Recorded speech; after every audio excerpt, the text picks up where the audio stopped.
Harry's in trouble, and the thing that lets him down is his brain. If he's got one. Soon enough, there could be a for sale sign in front of Harry and Meghan's Montecito mansion because Harry is reportedly facing financial pressure that has been estimated at up to $60 million. At the same time, Meghan appears to be drifting further away from him, with many wondering whether she is already looking for an exit plan from the marriage. Everything seems to be going downhill for Harry, but the biggest question remains, what exactly happened? Could the Montecito mansion soon have a for sale sign in front of it? Harry and Meghan are facing a devastatingly large legal bill after the Duke lost his legal case against the Daily Mail.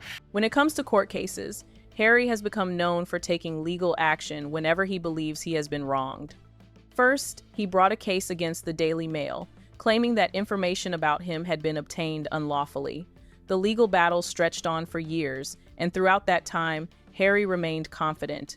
He believed that if the case ended in his favor, he could receive millions that would help maintain his expensive Montecito lifestyle. Associated Newspapers Limited, the publishers of the Daily Mail and the Mail on Sunday, to court. They were suing them for a breach of privacy. Unfortunately for him, things did not turn out the way he expected. The case ended against him, and instead of receiving money, he reportedly found himself facing massive legal costs, with claims that the financial consequences could reach tens of millions of dollars. Breaking right now, an extraordinary courtroom verdict. Prince Harry has lost his £50 million case against the Daily Mail.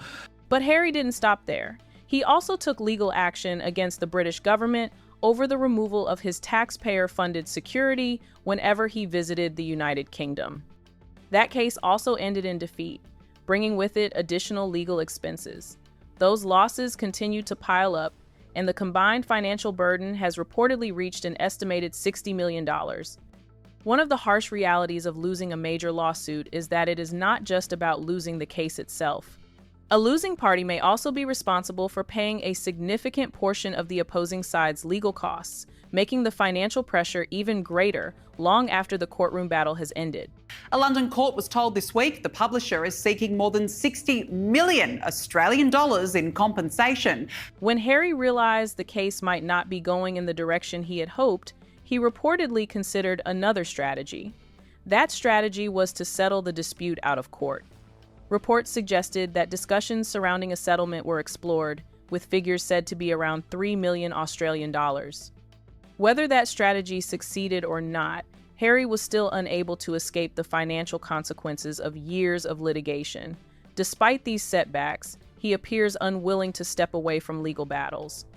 He seems to believe that if he keeps fighting, eventually one case will go his way and restore what he has lost. Then he starts legal action against the publishers of the Mail on Sunday a couple of years ago, changes his mind halfway through because he knows he's going to lose, and has to settle out of court to the tune of 3 million Australian dollars. So having lost two major court cases, any normal person would think, okay, I'm done. Not Harry, hold my beer, let's go back. And this time he loses categorically and completely. Instead of taking a break from all this pressure and focusing on rebuilding his life after the court defeats, Harry has continued to criticize the outcomes. Losing does not appear to sit well with him. He had genuinely believed these legal victories would provide the financial relief he desperately needed to sustain his lifestyle. Instead of making money, he now finds himself losing even more.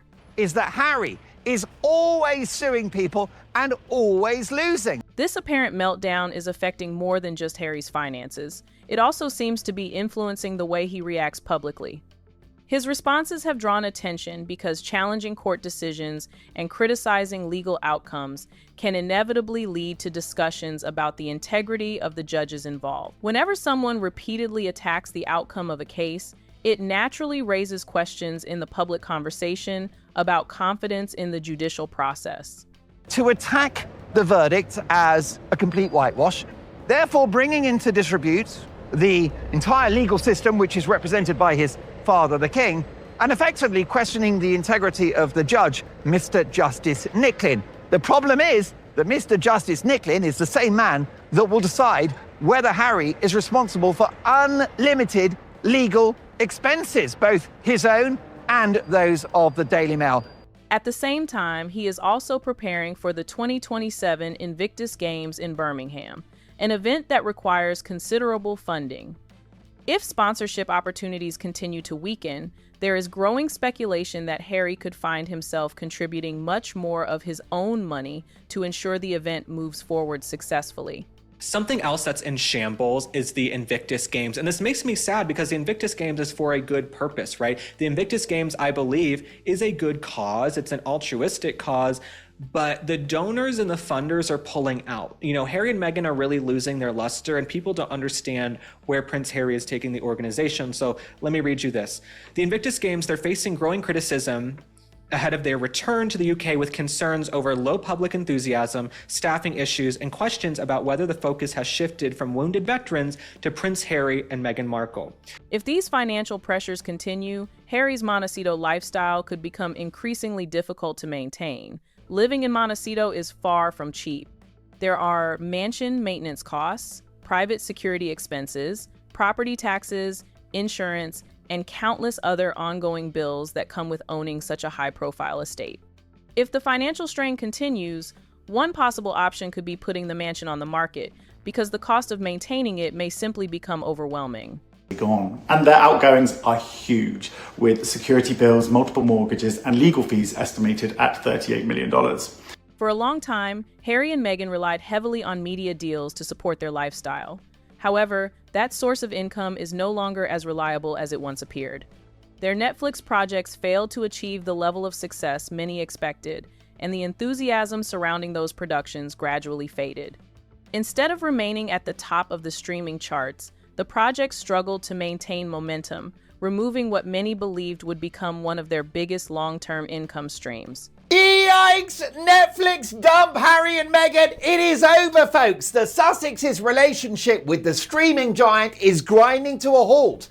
Now, it's the understanding of the Mark Dolan show that Netflix's renewed deal with the Sussexes, which was far smaller than the original agreement, is being wound down. Media insiders in the US have told this program that Netflix are, and I quote, completely done with the couple. Even Meghan's own business ventures have struggled to gain consistent traction.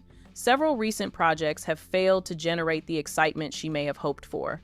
Some observers believe her products lack authenticity, while others simply have little interest in buying them.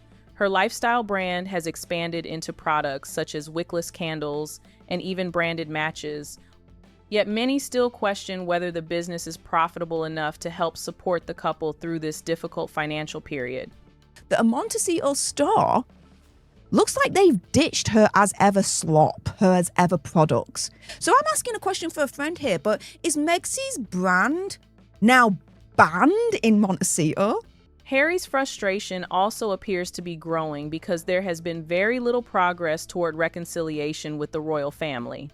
For Harry, reconnecting with his family may represent one possible path toward stability, yet that possibility seems more distant than ever. The gap between him and King Charles appears to be widening, while communication with Prince William reportedly remains extremely limited. Harry now seems increasingly isolated, and that sense of isolation may be contributing significantly to the emotional pressure he is currently experiencing. I would love reconciliation with my family. There's no point in continuing to fight anymore. As I said, life is precious. I don't know how much longer my father has. He won't speak to me because of this security stuff. But it would be nice to reconcile. Then there is another major issue hanging over everything: his marriage to Meghan. When Meghan married into the royal family, many believe she saw tremendous opportunities for both her career and her public profile. Harry brought worldwide fame, royal connections, enormous influence, and a reputation that opened doors across the globe. Together, they appeared to have everything needed to build a successful future. Now, however, the situation looks very different. Harry is dealing with legal defeats, financial pressure, and growing uncertainty. This is not the future Meghan may have imagined when she entered the marriage. She expected a life of opportunity and continued success, but instead she finds herself facing increasing instability. She's money obsessed and always has been. And that is why she married Prince Harry. A great surprise and disappointment was to discover that Prince Harry had very little money. She imagined he'd be worth hundreds of millions, if not billions. And she's having to make up for it now. As a result, speculation about the future of their marriage has continued to grow, with some believing Meghan could eventually decide to move on if she concludes that Harry can no longer provide the life she envisioned. Between the court cases, the financial pressures, uncertainty surrounding the Invictus Games, and other ongoing challenges, the strain on the relationship appears greater than ever. Keep giving, as you say there, Chris. Listen, it's no surprise. She wanted somebody that was high status and famous and rich. I guess who doesn't? And this was maybe one measure of the way the institution works that maybe she didn't really understand, and she didn't know that all the finances are controlled in trusts, or other people are controlling the purse strings in favor of the role that they perform. She wants financial independence, and yeah, she, in some way, hats off to her. She achieved it, and that does explain the Netflix deals. The marriage itself also appears to have changed. Harry and Meghan increasingly pursue separate professional projects and often travel independently instead of appearing together as frequently as they once did. Their priorities now seem very different, and the closeness that once defined their public image appears to have faded. All of these pressures inevitably place additional strain on any relationship. As the financial pressure continues to mount, there is also speculation that assets could eventually be sold, staff numbers reduced, and major cost-cutting measures introduced. Downsizing may become unavoidable, while new commercial partnerships and media deals could become increasingly important if they hope to maintain their current lifestyle. The couple's reportedly planning to sell up and move to Malibu, although unconfirmed, it's unclear if they need to downsize to free up some cash, or they just desire a change of scenery for their family of 4. But despite all these challenges, one question still remains. Can Harry recover from this difficult period? Can he rebuild his relationship with his family, refocus on his charitable work, improve his financial management, and restore some stability to his life? Most importantly, can his marriage survive this storm, or will the growing pressure eventually lead to divorce? Let us know your thoughts in the comments section, and don't forget to like, share, and subscribe. See you in the next video.